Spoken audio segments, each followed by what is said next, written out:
નર્મદા નિગમની ઘોર નિદ્રા. સંખેડાના કાશીપુરામાં વર્ષોથી કેનાલનું પાણી રસ્તા પર વહેતા લાખો લીટર જળનો વેડફાટ. છોટાઉદેપુર જિલ્લાના સંખેડા તાલુકામાં વિકાસની વાતો વચ્ચે વરવી વાસ્તવિકતા સામે આવી છે. કાશીપુરા ગામની સીમમાંથી પસાર થતી કઠોલી માઇનોર 3 કેનાલનું પાણી છેલ્લા કેટલાય વર્ષોથી રોડ પર વહી રહ્યું છે, જેના કારણે સરકારના જળ બચાવો અભિયાનના લીરે લીરા ઉડી રહ્યા છે. ગામના પ્રવેશદ્વાર પાસે આવેલા મંદિર નજીક કેનાલનો છેવાડો હોવાથી ત્યાં સાયફનની વ્યવસ્થા તો કરવામાં આવી છે, પરંતુ આયોજનના અભાવે કે જાળવણીના વાંકે પાણી સાયફનમાં જવાને બદલે સીધું રસ્તા પર ફરી વળે છે. દરરોજ સવારે જ્યારે કેનાલમાં પાણી છોડવામાં આવે છે ત્યારે અહીં રસ્તા પર ઘૂંટણસમા પાણી ભરાઈ જાય છે અને દ્રશ્યો એવા સર્જાય છે કે જાણે રસ્તા પર કોઈ નાની નદી વહેતી હોય. આ કૃત્રિમ પૂર જેવી સ્થિતિને કારણે સ્થાનિક રહીશો અને આસગોલ તેમજ ભિલોડિયા તરફ જતા વાહન ચાલકોમાં ભારે રોષ જોવા મળી રહ્યો છે.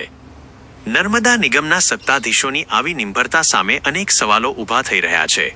ગ્રામજનો દ્વારા વારંવાર લેખિત અને મૌખિક રજૂઆતો કરવામાં આવી હોવા છતાં વર્ષોથી વહી જતા આ મહામૂલા પાણીને બચાવવા માટે તંત્ર પાસે જાણે સમય નથી.